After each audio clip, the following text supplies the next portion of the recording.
Welcome, VCF Virtual West. Wow, we're doing something for the first time here. It's guaranteed to screw up, I am sure. With me today, I have Bill Mensch and I have Eric Schlaepfer. Oh, I screwed the name up. Schlaepfer. Maybe I got it right. Bill, you may know from the 6502, the best microprocessor ever. And before the 02, there may not have even been microprocessors. So we're going to talk with Bill and we're going to ask him how the heck he did it and what all he had to do. And then Eric's going to show us his Monster 6502, which has taken a chip in an all different direction. Instead of going small, he went big. And I actually saw him plug it into the cactus and watched it run. So it's an amazing feat itself many years later. So let me set the stage for Bill Mensch here. Again, without Bill, I wouldn't have had the career I had. My career was based on the 6502. It's fair to say Eric's Monster 6502 is based on it. So kudos to you, Bill. You set me up for a career that's still going, and I have a lot of people say that to me, and now I'm saying that to you. So this is a rare opportunity for me.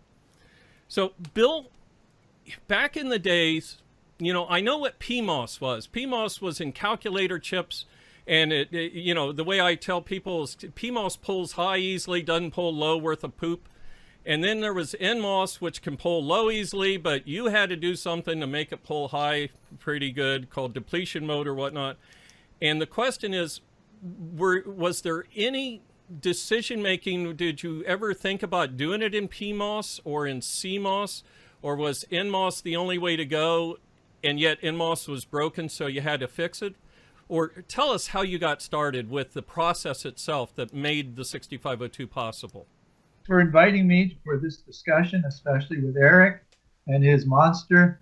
I talked to my friends about I'm going to have a conversation with the guy that designed the Monster. You have to go back to the beginnings of materials used for digital computers. Now we're talking about digital computers rather than analog, although my first computer that I worked on at Temple University was an analog computer. That's a different story. So if you go back to the days, the first computers were built on field effect devices. So field effect transistors were actually first built. And so field effect transistors actually occurred, I think, before field effect vacuum tubes.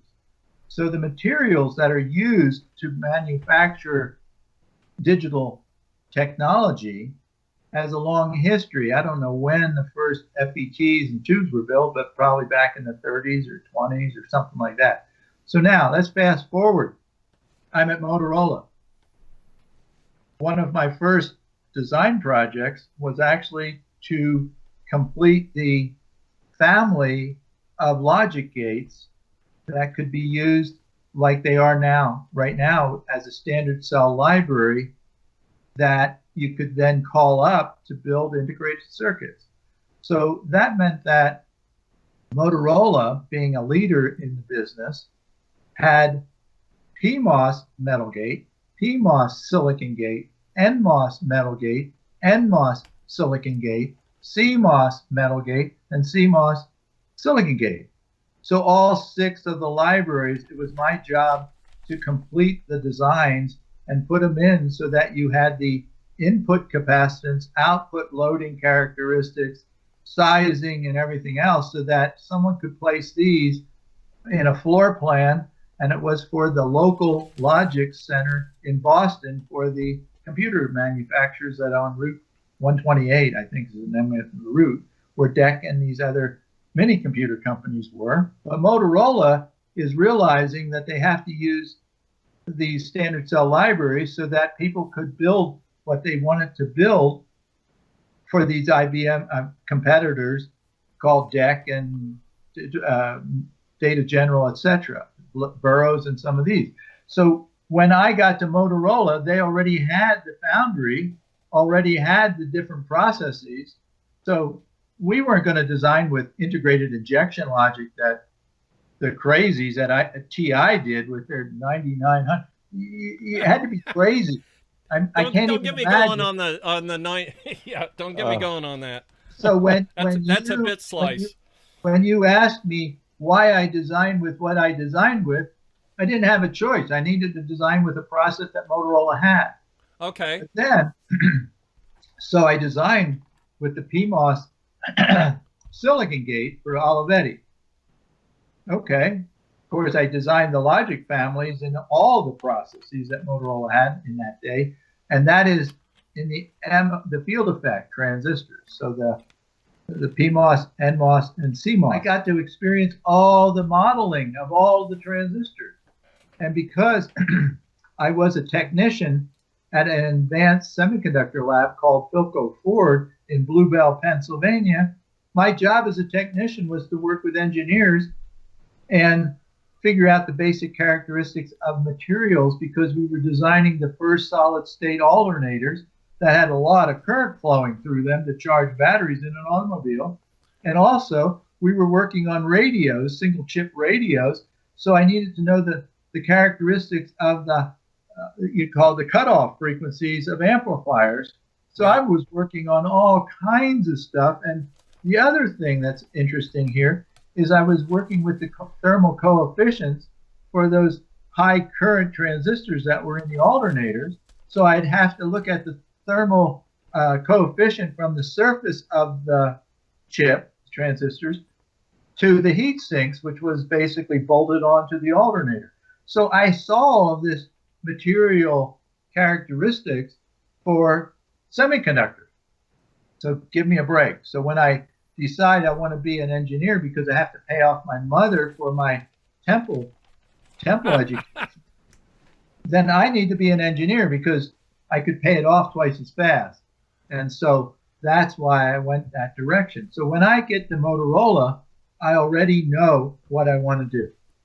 I already very cool. was using a computer because I had one piece of advice: get into computers by an IBM supervisor in 1965. And you go, oh, so I was just fulfilling that one piece of advice: get into computers. Well, I didn't know what that meant. I didn't know what a computer was, really. That's why I did the analog computer at Temple. So now, coming back to answer your question, I designed with the PMOS silicon gate. I designed with NMOS silicon gate enhancement load. And when you know the difference between the enhancement load characteristics to get full voltage on a chip, you realize that depletion load will get you the full voltage with one transistor, and you don't have to do all this bootstrapping and other things. So that's what I learned about how to design with integrated circuit or with FETs, field effect transistors, on an integrated circuit. So that means that when we embarked on the 6502 mission, Rod and I were already successful. We already knew how to do it. And when I got my chip to work the first time, Chuck was there. He couldn't believe it. Neither could anybody else, that this crazy guy who's, what at the time I was in 74. So I was 29. So here I'm 29, fresh out of college, more or less. And I'm making a bet with the operations manager at our tape out celebration at a restaurant in Scottsdale.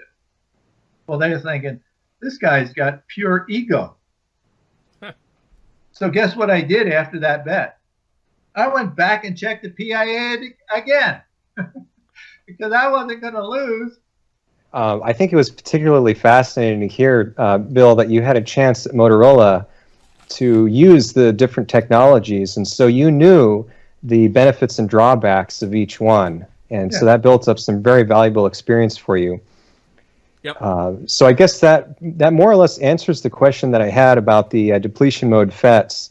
And so when you were working on the design for the 6502, you and the others on the team were also developing that process, right? Right. Yeah. So we had to bring the whole thing up because what was there when we got there was, I think, PMOS metal gate. They didn't do any NMOS before we arrived. So you really were starting from the ground up when you came in. So they had a process, and you knew that it just wasn't going to work for the 6502. There was just no way. PMOS. Right. I mean, Yeah. Yeah. yeah, right. Eric, what they were doing was awesome. When we arrived, they were doing awesome. Their chips were 4 times the size of the 6502, and they were getting relatively good yields out of it, better than Motorola was getting. And you got to wonder how this small company could get better yields than Motorola. Right. How is that even possible? So It was because of the spot knock mask set, right? we talked about that mask before we shop- started this video. We did. Yeah. The mask shop was tightly coupled into the wafer manufacturing. And at MOS, we could turn around layers in a day or two. And at Motorola, we'd have to wait a couple of weeks. Right. Impressive. Oh, I love MOS. You'll never find. I mean, I admit the bad things, and I love the good things about them. But yeah, and they did some amazing stuff even with the masks of my day. They were defocusing and doing some of the patching of the masks, like you were talking about before we started this. How'd you get drug along with Chuck then? Did he say, "Hey, leave Motorola and come with me," or did he go there and say, "Come to the light. I'm doing cool stuff"? Or how'd you end up in King of Prussia / Norristown? Well, I had 3 flat tires. That's you were driving on Route 202 then, obviously. No. After I got to MOS, I had 3 flat tires. They Okay. didn't want us there. They did not want us there. Oh wow. Oh. Okay. And it's just another piece of information. Now, you could say, well, maybe you drove over them when you were looking for a house to buy. Well, that could be what happened. But I was on the parking lot when I had the 3 flat tires. I have So a you video of that figure parking out lot. What a delightful experience was to show up with everybody saying, we don't like you. And just one thing more, don't mess with the Godfather. You go, what? What's that about? Who's the Godfather anyway? So these are some of the comments. So did we enjoy working there? Yes. But what was this other stuff going on in the background? Because the people that were designing these awesome calculators are saying, why would John Pavinen bring in some cowboys from the West when we know we're totally capable of doing this kind of a project? A microprocessor is just a small part of a calculator. I'm going, give me a break. And especially if you have high volume and high yields, Right. why would you bring some cowboys, 8 of them, from the West? So John Pavinen had some The things. Gang of 8. Mhm. Yeah. So we weren't really accepted by some of the people. Other people, we were. But some of the people, we weren't. And so then, of course, then Chuck, look at Chuck's video. If you were with him, no problem. If you weren't with him, oh Get well. out of his way. Yeah. Yeah, get out of my way. I know what I'm doing and that. So Chuck was somebody that chose MOS. I never talked to anybody before we showed up. I don't think anybody from the other 8 other than Chuck. So when we showed up, and this is an awesome team with a great mask shop and a great process engineering team that's going to make this happen in a short amount of time, I mean, we hit a home run without even, it's like, Can you tell us the 8 names real quick by any chance? pardon? Can you tell us the Gang of 8 what their names real quick by any chance? Yeah, Do you well, remember them all? In the picture, if I brought the picture up, I'd be able to remember them better. Okay. But you I was just curious. You you might have have said Dan Tonberry. Will Mathis, you Right. have myself, you have Rod Orgel, you have Ray Hurt, you have, I've got 4 now, you have Terry Holt, you have Chuck, did I say Chuck already? You have Terry Holt, then you have Harry Bauckham, then you have Mike James. So Okay. I think that's about it. But we had 2 mask designers. Then we got a third one, Sid Holt, that somebody found at Princeton, working in Princeton or something, and she wanted a job, and she was a great contributor. We had an awesome team. So did you find that you gained the respect of your MOS colleagues after the 6502 project? Or was there some point where attitudes changed and maybe your team won over the respect of MOS? I think, like the mask shop, the guy Don Payne, he was a friend of the family. As it turns out, he lived on the same street as the family that we called Opa and Oma. So they were like neighbors. It's like, how synchronous is that? But anyhow, Don Payne and I might have had a few conversations. But basically, we stayed to ourselves for the most part. And if you say, we feel respect there? Well, you know, we respected you later. How's that? We had the utmost respect for our roots and our foundation and the 6502-ness of things. Well, the other thing that you should look at here is 74, August 19. We all resigned 2 weeks before that. Our salaries were picked up by MOS the same day that our salaries stopped at Motorola. Gotta love it.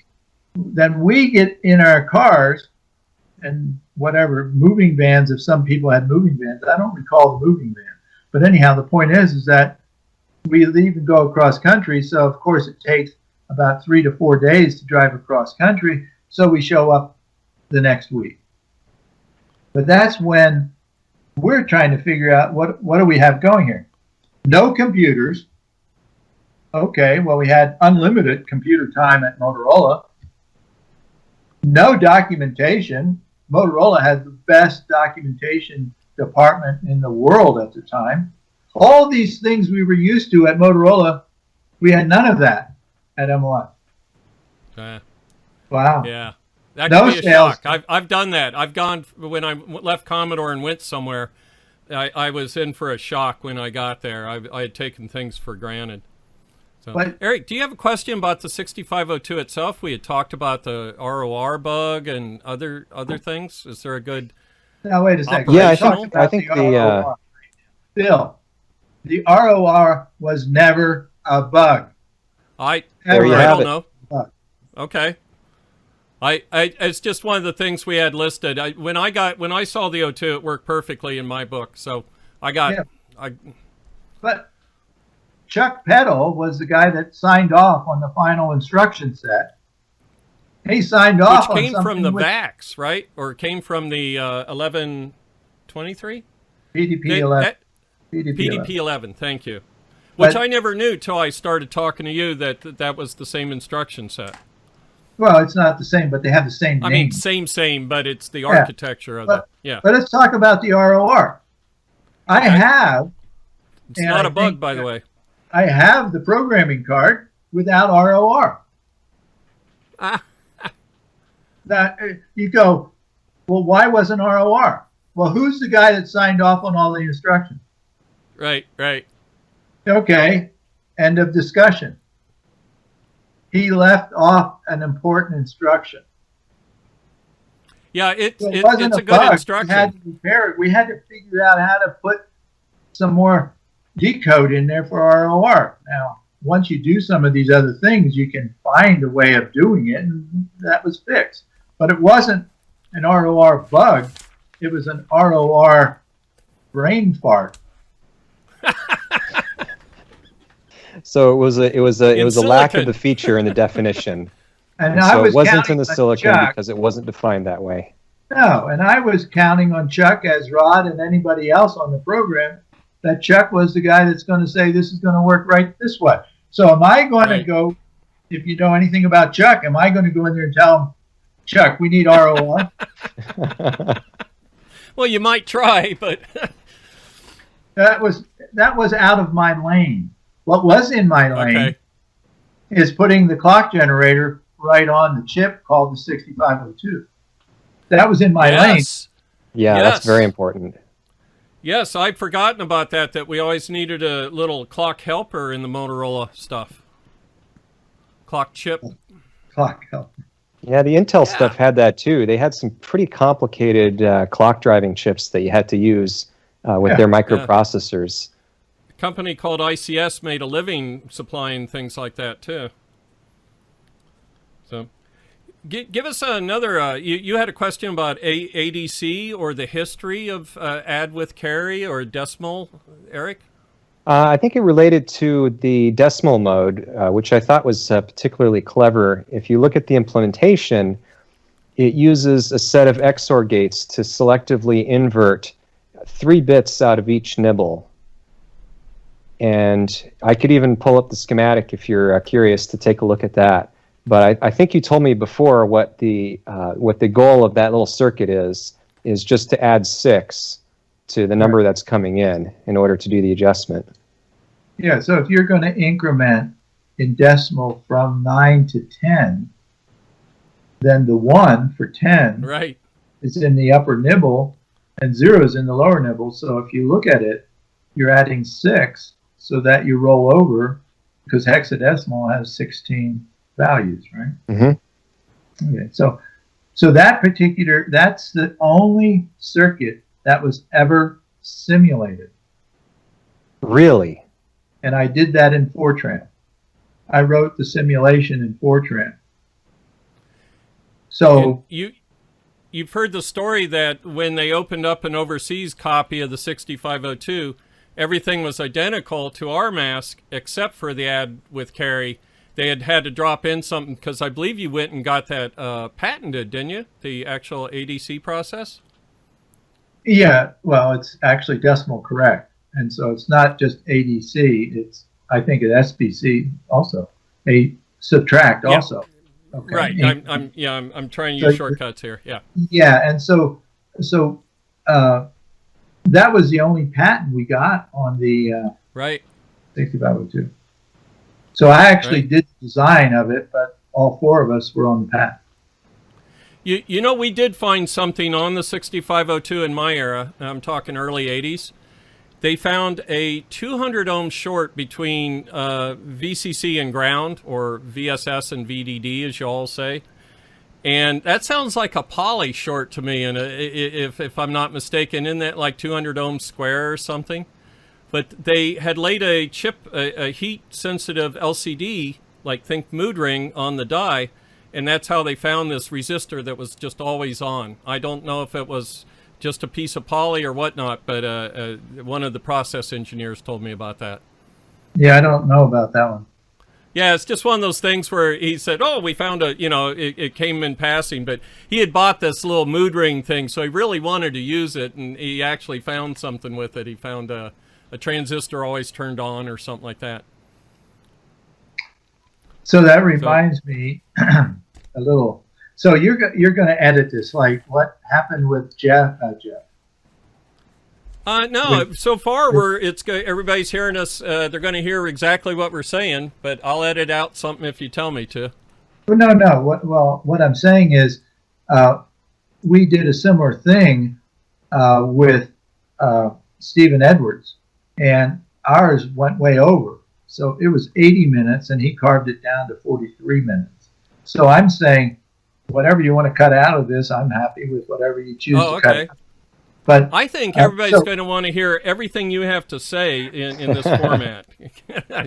But that's just me, because this is a techie. We're all techies here, you know. So a question about how the 6502 was tested. So in other words, you get this chip back, and you're going to go into production, and you need a way to check every unit before you ship it out to the customer to make sure that the die is good and that the chip packaging didn't damage it during the assembly process. So how did you do that at the time?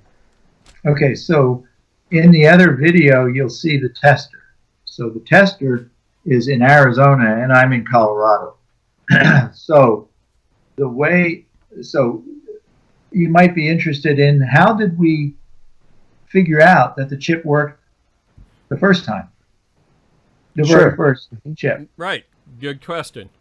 So Chuck and the calculator guys, that was the The enemy? No. No. The other design We groups. know what you mean. The other people. The other people. There was a The other calculator guys Siliconites. and a 6502 family guy.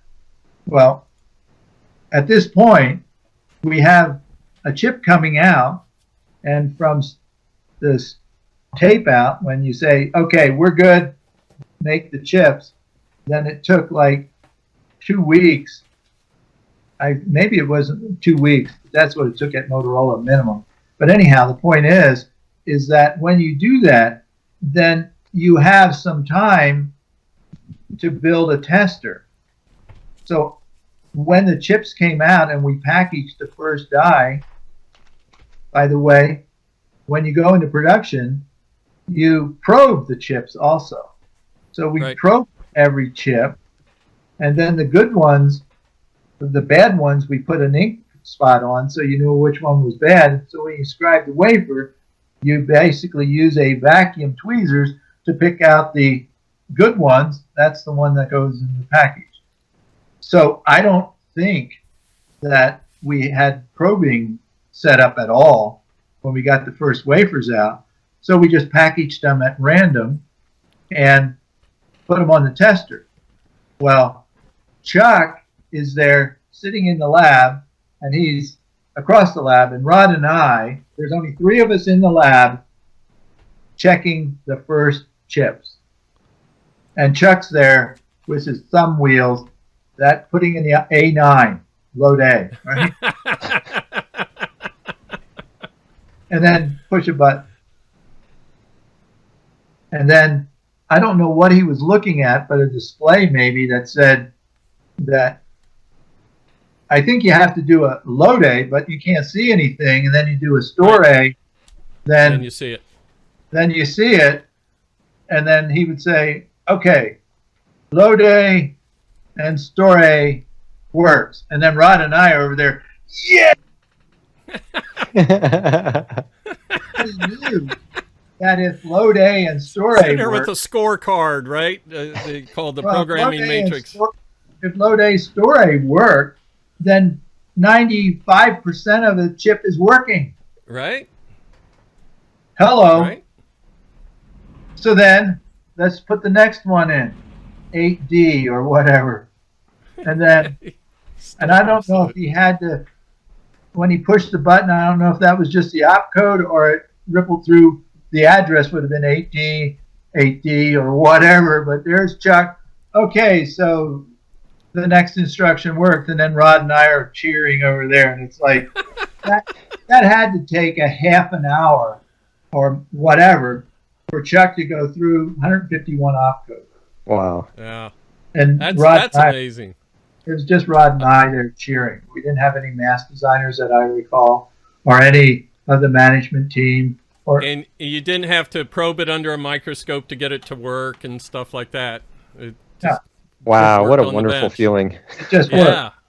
Now, another little tidbit, when I'm at Motorola, now I'm making a bet that my chip works the first time, right?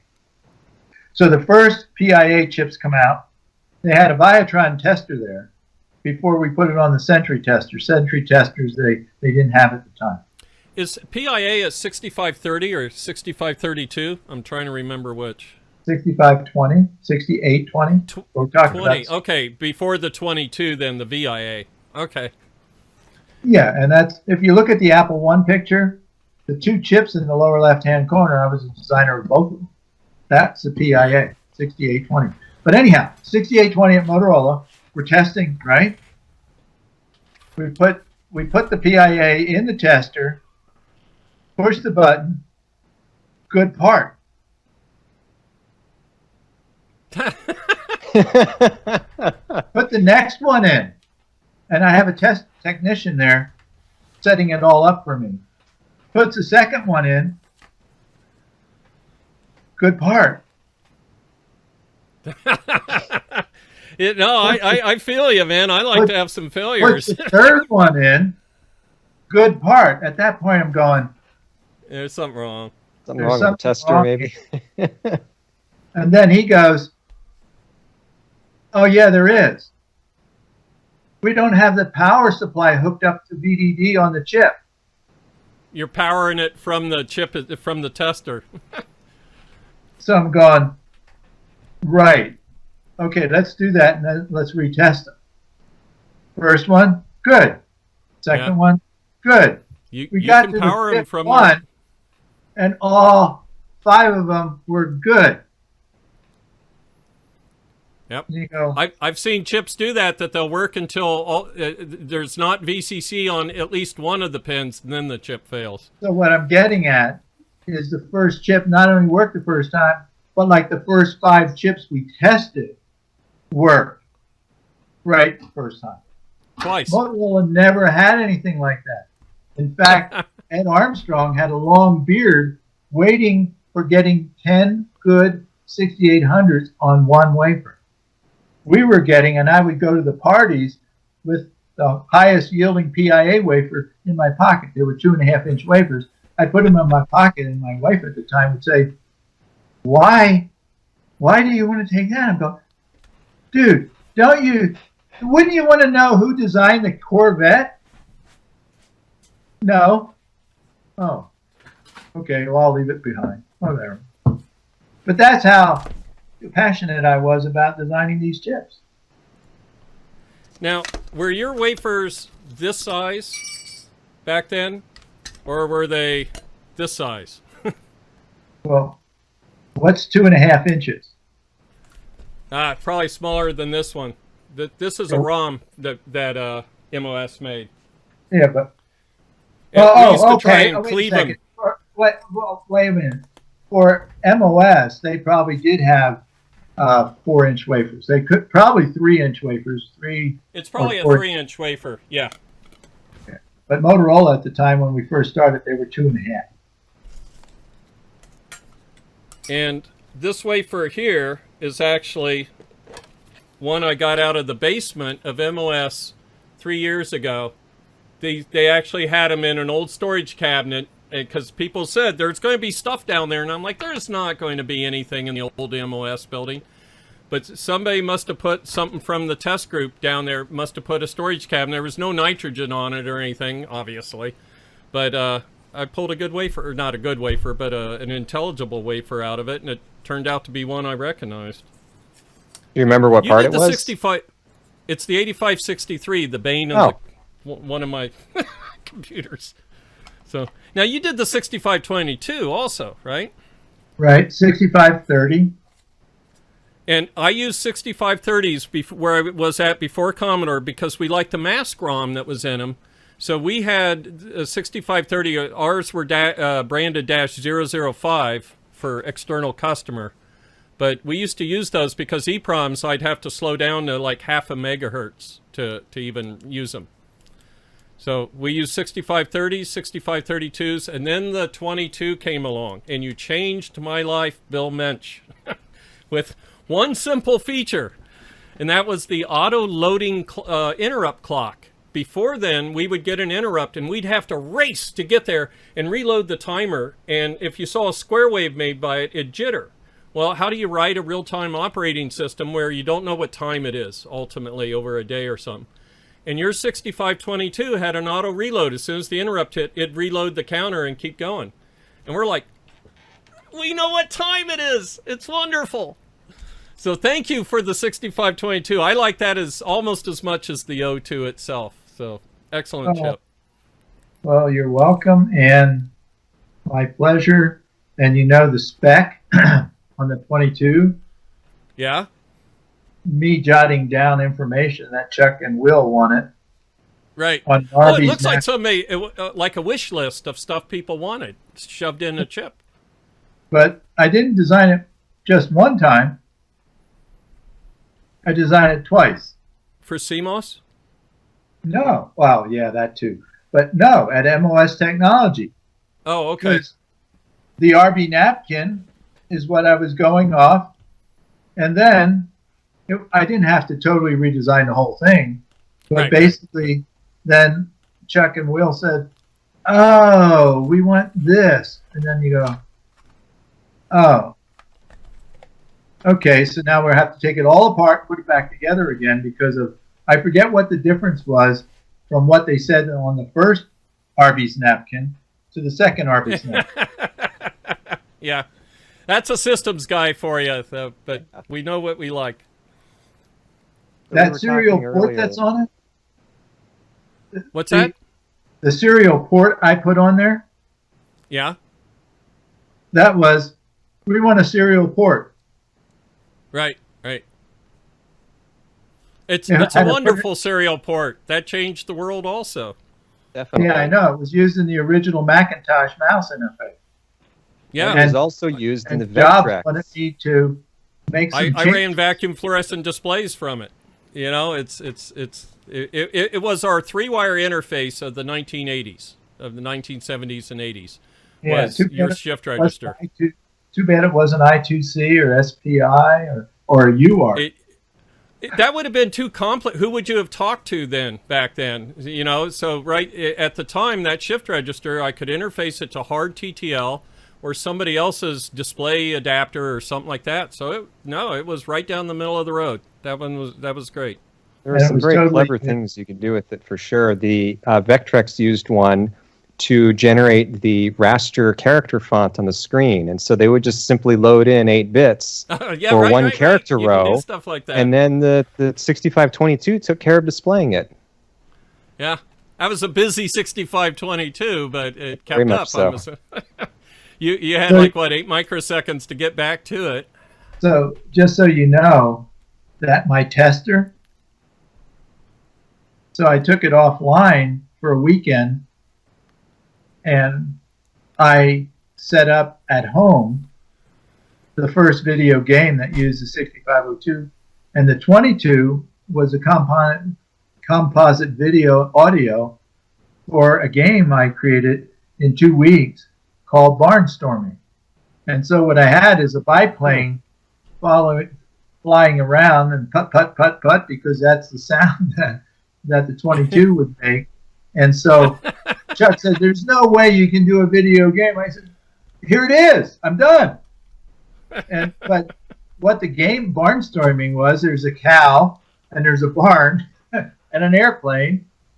And I forget how I controlled the direction of the thing, but probably from switches. Tell me you didn't hit the cow with the airplane. That was the goal, was to eliminate the barn Nowadays, that'd be called violent. without hitting the cow. That was the whole freaking game. Without hitting the cow. Oh, that's great. I gotta remember that. What's putt putt putt? The sound of 6522 makes. You know. It was just it was just either on or off, basically. Right. Oh, that's cool. That's very good. So earlier we were talking about really large wafers and really small wafers, and I'll use that as an awkward segue to show off the largest 6502 in the world. Let me see if I can get this centered on my screen. There we go, more or less. Yeah, And so it's got all the same functional blocks in the same places. I figured that you guys did a really good job doing the place and route to begin with, and so there was just no sense in changing it. Well, there you go. Well, it's beautiful. Well, thank you. That's cool. And okay, so what was your contact with the 6502 before that? Yeah, that's a good question. that is a very good question. On it? Yeah, why not the 8086 or the TI 99? Well, the 8086 has 29,000 transistors, and that board would be a lot larger and more difficult to design. That was a joke. Yeah. Well, I picked the 6502 for a couple of reasons. It was technically in the very first computer that I ever used, which was a Commodore PET. So it's not the Commodore PET that's behind me on the table there. It was a different one, but it looked very similar to that. And I did not learn how to program because I was too young. I just didn't understand how to program computers at that point. And unfortunately, by the time I got old enough to learn how to program, we had already moved on to different computers. And so there's kind of a soft spot that I have just because it was my first computer experience. The real reason is that it is a very compact design with a very minimal amount of transistors. In fact, I believe it's the least transistor count 8-bit microprocessor that you can get. How And many so are from my there? I standpoint, it was forget. very practical. 4,304. Okay. Okay. But what haven't we talked about that was cool? When we introduced the 6502 at WestCon in 1975. Oh, yeah. Okay, so you're at that small company in Pennsylvania. The real world was in San Francisco area, Bay Area. Right. And then there's the outpost called Phoenix, Arizona. Right. Right. So what do you think it's like when you know you just designed the world's best microprocessor? and you know this. Yeah. And you're asked to go work the exhibit booth where people are flocking from all over the world to see this $20 chip. That's the 6501 and the $25 6502. 6502. And you have a board that was the best-selling single-board computer of its day, the Kim 1. What do you think it's like to work that booth for a couple hours at a show? I only know the CES show. Sorry. Speaking of Kim 1s. I got one back there, too. It's joyful. Well, Eric, I think you get attention with your monster there, right? Yeah. So you get people showing up saying, so tell me more about... We always lost our voices. By the third day, none of us could talk. They must called have been it so exciting. Yeah. I can't imagine, people coming up and they're seeing something that was an order of magnitude cheaper than the Motorola part. And then they could buy one there, just didn't you there's guys a $20 bill. have like a barrel or something? He did something dramatic to like make it look like it was full of working chips. Only a jar of 6502s, something like that. They could have even been untested, but anyhow, no. The idea is you couldn't sell anything on the floor of the Moscow Center. Right, you had to go to the suite. So you had to go to the St. Francis Hotel. And we had, I think, the MacArthur suite, one of the suites there. And when we were working the booth, all we were doing, because there's so many people, and this never ended. Telling them to go to the suite. You grab their card, which you, like a credit card, where you put it on a thing to get an imprint. So we get your address so we can send you information. So we do that, hand the card to somebody that's running the scanning machine, and then you would hand them a data sheet, and then you go back and forth like this the whole time. They didn't make me do that at CES because I had a tendency to do things with the card that was unexpected, like throw them, gnaw on them, things like that. So they learned not to let me work the booth. They just, but yes, it's long days. But we weren't doing the actual thing with the credit card thing. Right. We were handing it to somebody that was skilled to do that. And then what we would tell these people that, hey, we can't sell you any chips, but we have beer and chips in the MacArthur suite. And if you come over there, we're happy to see you over there. We're selling the chips. And that's where the story, and I don't think it's mythology, it's what Chuck was doing. He had one jar with the 6501s and one jar with the 6502s. And so you would pick one out, and that's how you buy them. And I don't know what kind of a container we put them in or whatever, but the point is that there were the chips, and you could buy them, but you couldn't buy them at the exhibit because they wouldn't allow you to sell them there. So that was just a good reason for you to go over and get a beer and a chip. So what kind of reactions did you get from engineers that came up? So an engineer walks up to the booth, maybe you remember some of these guys. What were the reactions when they learned about the 6501 and the 6502? I don't remember specific reactions. Meaning that it was just general enthusiasm. I want to see what this is about, because even if they bought the chip, they may have never used it. It was just one of these things where it's a shiny object, and I got to get me a shiny object.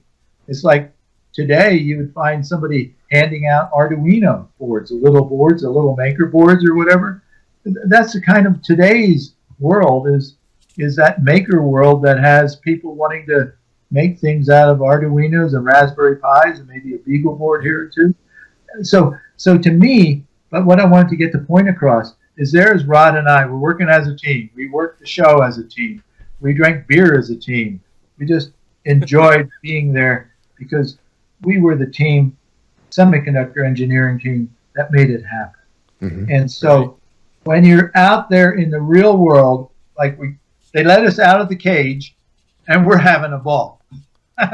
And so we're seeing the enthusiasm for our design. How many people have that kind of an experience? Not very many of them. Wow, that's amazing. But most of the people would have had a bigger team. At Motorola, they'd say, engineers, you don't make very good people to be a representative of Motorola, so you stay back. Yeah, let the sales guy get out front. And so you don't have that at a big company. But when you don't have anybody that knows what you're doing, and there's only 8 of you, and the 2 guys that knew the details of the semiconductor manufacturing process, and Rod and me. Will didn't. Right. Chuck didn't. They knew the logic. They knew how to apply it. But Rod and I were the guys. We made it happen. And I wouldn't say this without mentioning Rod, because Rod was an integral part of the whole thing. That bet that I had with Rod, I don't even know if we had enough beers. We didn't need another beer because I wanted that. But the idea was that he believed what Chuck was saying, and what Will was saying is that we don't have any salespeople. We had a couple salespeople, but how can we compete with Motorola's sales department and their worldwide distribution system that they were set up a long time? And so you can see where Rod would say, well, the 6501 is going to outsell the 6502. Well, of course, I'm thinking technology wins out. But Chuck and Will and Rod, the other three guys on the design team, they would, of course, say that, yeah, we're going to steal sockets. We're going to plug a 6501 in the 6800 socket. So that would be normally a good bet. Yeah. Hey, I want to thank you both for being here today. We had some initial problems. We worked through them. We overcame, hopefully. Hopefully this audio is not all echoes, in which case nobody will ever hear it. But Bill, I really want to thank you for your time today. You were, like I said, I wouldn't have a career without you. I'd be a TV repairman doing something else. So, and Eric, again, thank you for your time. I know you did a backflip to help me out here, get everything lined up, and we even beat Skype into submission. So, on behalf of both Eric and Bill, VCFW West Virtual, thank you for watching, and it's been a real pleasure. And stay by for questions and answers live, I think, but we'll see if that actually happens. Well, so, Bill, I want to thank you and Eric for inviting me to participate in this. It's been fun. Hopefully, Eric, you and I can talk some more. I want to find out more about your passion for the 6502. Well, now you have each other's Skype numbers. That's right. 6502 is the highest level of passion I can think of for you to do what you've done with the Monster 6502. I just think that's amazing. Thank you. I really appreciate it. And Bill, thank you so much for inviting me. I'm very pleased to have been able to participate.